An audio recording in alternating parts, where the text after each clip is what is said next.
Hello everyone, Pandey ji classes में एक बार फिर आप सबका स्वागत करता हूं। स्टूडेंट, आज हम केमिकल काइनेटिक का एक काफ़ी इंपॉर्टेंट क्वेश्चंस को डिस्कस करेंगे जो नीट और आईआईटी के अंदर पूछा जाता है कि parallel reactions, side wise reactions या फिर कंकरेंट एलिमेंट्री रिएक्शंस का रेट ऑफ इक्वेशन कैसे निकालते हैं, इंटीग्रेटेड रेट इक्वेशन क्या है। और इस टाइप की अगर आपको एग्ज़ाम में प्रॉब्लम आ जाए, जैसे यहाँ पे ए के थ्रू इतने सारे प्रोडक्ट बन रहे हैं, तो इनकी कैलकुलेशन कैसे करेंगे, इन न्यूमेरिकल्स को हम डिटेल में इस वीडियो में समझेंगे।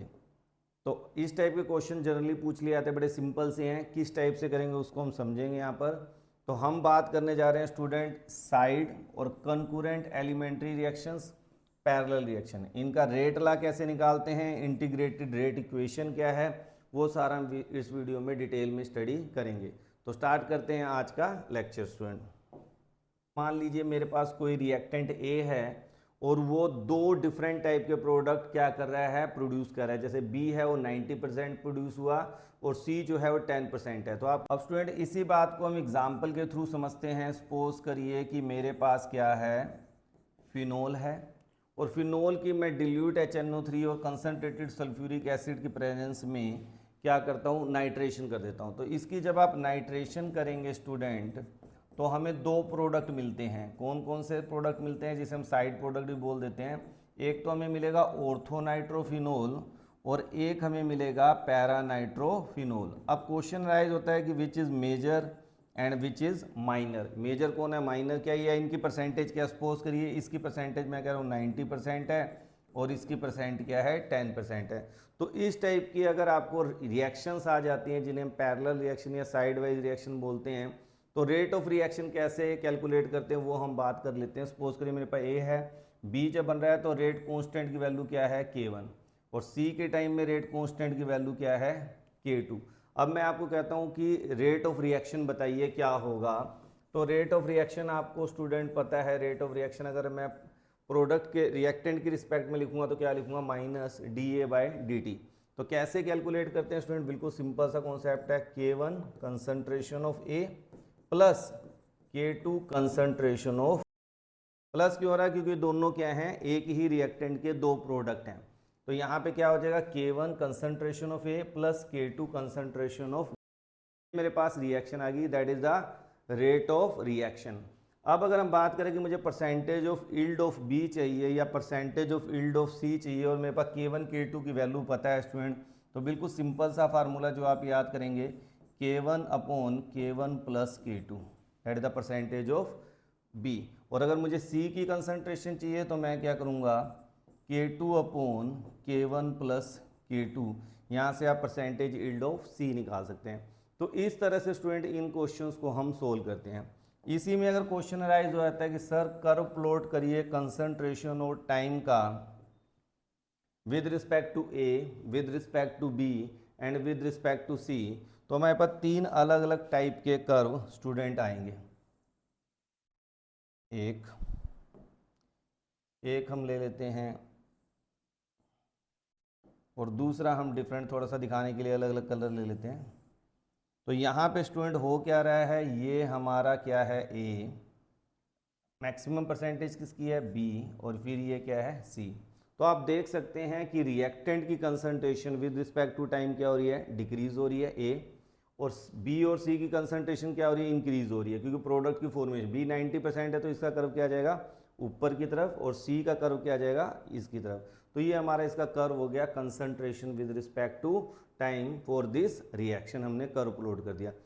अब हम बात करते हैं इंटीग्रेटेड रेट इक्वेशन की, कि इंटीग्रेटेड रेट इक्वेशन आप इसका कैसे कैलकुलेट करेंगे। तो क्या करते हैं स्टूडेंट, अभी हमने जैसे रिएक्शन की थी कि ए गिव्स बी और सी, इसका रेट कांस्टेंट K1 है, इसका रेट कांस्टेंट क्या है, K2 है। तो अब आप कहेंगे सर -dA/dt, यानी रेट ऑफ रिएक्शन क्या होगा विद रिस्पेक्ट टू ए। तो हम कहेंगे K1 concentration of A plus K2 concentration of A. ये हमारे पास आ गया। इन दोनों में कॉमन क्या है स्टूडेंट, कंसंट्रेशन ऑफ ए, तो K1 plus K2 concentration of ए, और K1 प्लस K2 को हम क्या है, ये ओवरऑल रेट ऑफ रिएक्शन हो गया। ओवरऑल रेट कांस्टेंट की वैल्यू होगी दोनों यानी कि जो हमारे साइड प्रोडक्ट है और जो मेन प्रोडक्ट है उनके सम को। तो minus D A by D T क्या होगा, K1 plus K2 up into concentration of. अब इसी का मुझे इंटीग्रेटेड फॉर्म अगर बनाना है, जैसे हम जीरो ऑर्डर का बनाते हैं, फर्स्ट ऑर्डर का बनाते हैं, तो वो हम यहाँ पे भी क्या है कैलकुलेट कर सकते हैं। कैसे करेंगे, जब आपको किसी रिएक्शन का इंटीग्रेशन करना है तो सेम चीज़ें एक साइड पर ले जाते हैं। जैसे कहने का क्या मतलब है, मेरे पास मान लो मेरे पास डी ए है, तो हम क्या करेंगे, वहाँ से जो कंसनट्रेशन है ए की वो क्या आ जाएगा, यहाँ पे नीचे आ जाएगा ए, और उधर क्या हो जाएगा student minus K1 plus K2, और जो यहाँ पे dt था ये उधर चला जाएगा d2। पहले हमने क्या किया, सेम जो आपकी टर्म्स है उनको एक साइड पे अरेंज कर दिया। अब हम क्या करेंगे, taking integration on both side, इसका इंटीग्रेशन किया, और यहाँ कांस्टेंट क्वांटिटी आपको पता है इंटीग्रेशन में पार्टिसिपेट नहीं करती, 1 इंटू क्या हो जाएगा dt हो जाएगा स्टूडेंट। अब इसका इंटीग्रेशन करेंगे तो क्या हो जाएगा, नेचुरल लॉग a। आप सबको फार्मूला पता है कि 1/x इंटू डी एक्स का इंटीग्रेशन क्या होता है, नेचुरल लॉग x।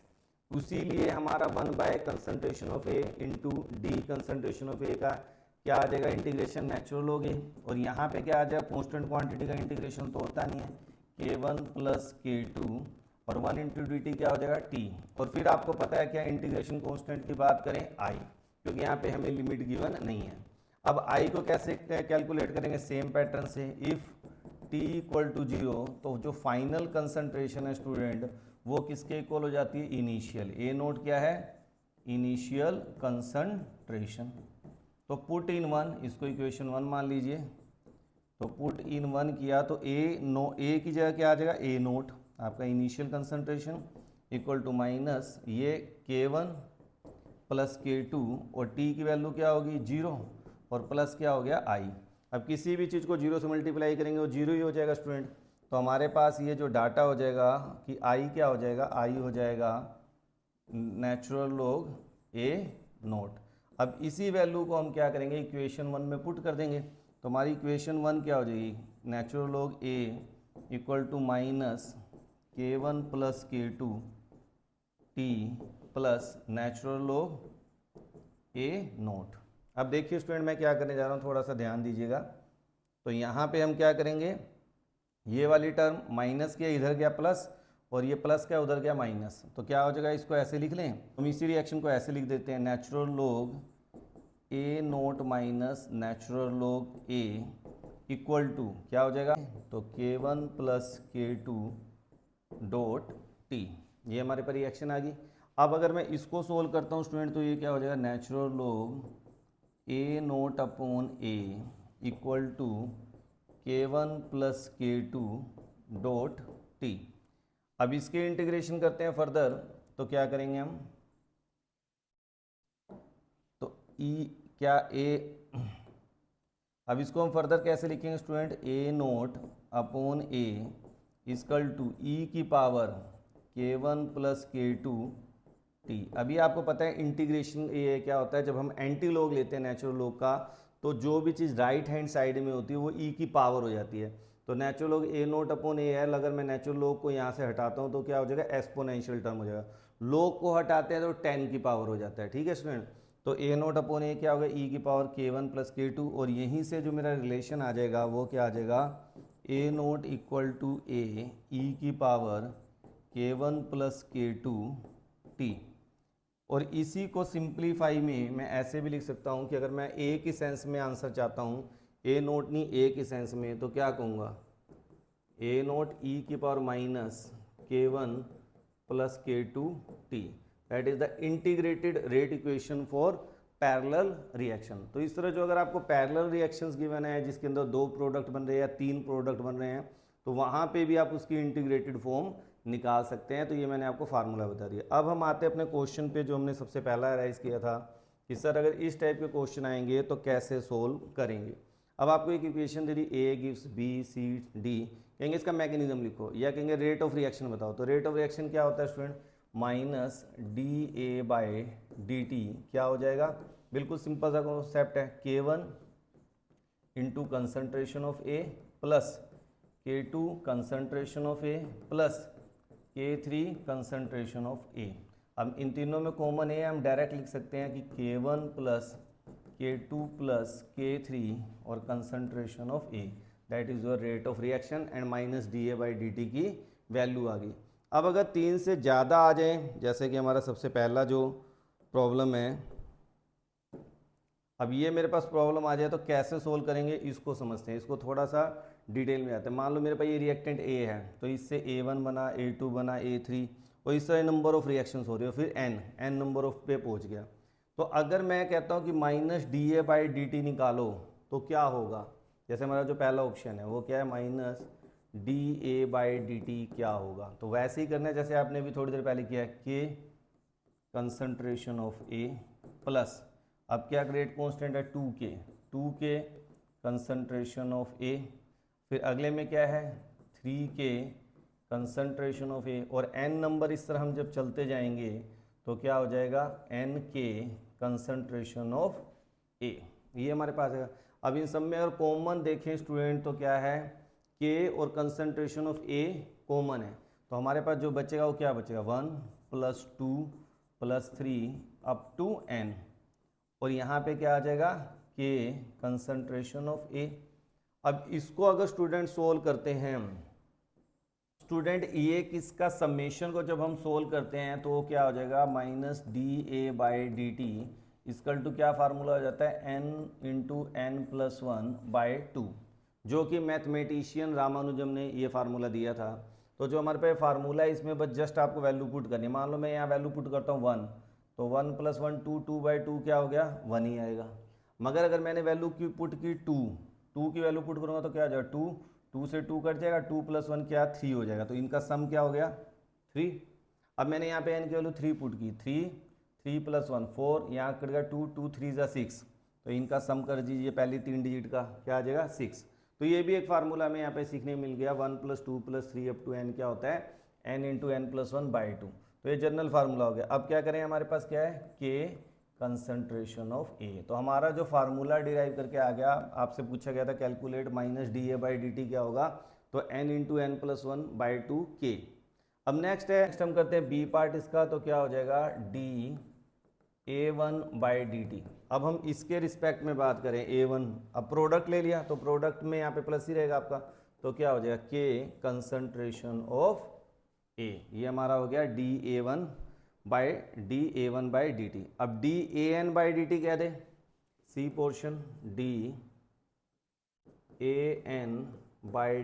तो dAn/dt कहाँ पे ये है, तो ये क्या हो जाएगा NK कंसंट्रेशन ऑफ A। तो बड़े इजीली हम इन A B C को कैलकुलेट कर सकते हैं। लास्ट अगर इनका रेशो आ जाए तो क्या करें, मैं थोड़ा सा रब कर रहा हूँ स्टूडेंट, आप इसका स्क्रीनशॉट ले सकते हैं सारा। तो अब मान लीजिए मैंने यहाँ से रब कर देता हूँ, कैलकुलेशन थोड़ी सी जगह बन जाएगी। अब मुझे क्या कैलकुलेट करना है इसको, अब मेरे पास ये दोनों वैल्यू है, देखो ये रहा dA1 और dAn कहाँ रहा, ये रहा, और यहाँ पे क्या माइनस का है, ठीक है ना, माइनस का है। अब मैं क्या करूँगा, इसको डिवाइड करूँगा इससे, तो dt से dt स्टूडेंट कट जाएगा, तो मेरे पास क्या आ जाएगा dA1/dA, ये क्या है माइनस का, ठीक है। तो हमने डिवाइड किसके, इससे। अब यहाँ पे क्या है KA, और यहाँ पे क्या आ जाएगा हमारा KA n × n+1/2। अब K से K कैंसिल, A से A कैंसिल, तो जो मेरा रिलेशन बन जाएगा dA1/d कंसंट्रेशन ऑफ n, ये क्या आ जाएगा 2/n × n+1। तो इस टाइप से इन क्वेश्चंस को हम बड़े इजीली सोल्व कर सकते हैं। तो स्टूडेंट आज के वीडियो में आपने सीखा कि पैरेलल रिएक्शन या फिर कंकरेंट रिएक्शंस या फिर साइड रिएक्शंस अगर आ जाती हैं तो उस केस में कैसे हम रेट ऑफ रिएक्शन निकालते हैं, और अगर कोई आपको कहता है इसका डिराइव करिए रिलेशन कि इंटीग्रेटेड फॉर्म लिखिए, तो इंटीग्रेटेड फॉर्म कैसे बनाते हैं वो भी आपको बता दिया मैंने। तो मेरे हिसाब से आपको अच्छी तरह समझ आ गया होगा। अगर आपको वीडियो पसंद आई है तो अपने फ्रेंड्स के बीच में शेयर करें। बहुत जल्दी नेक्स्ट वीडियो मिलते हैं। Thank you, have a nice day.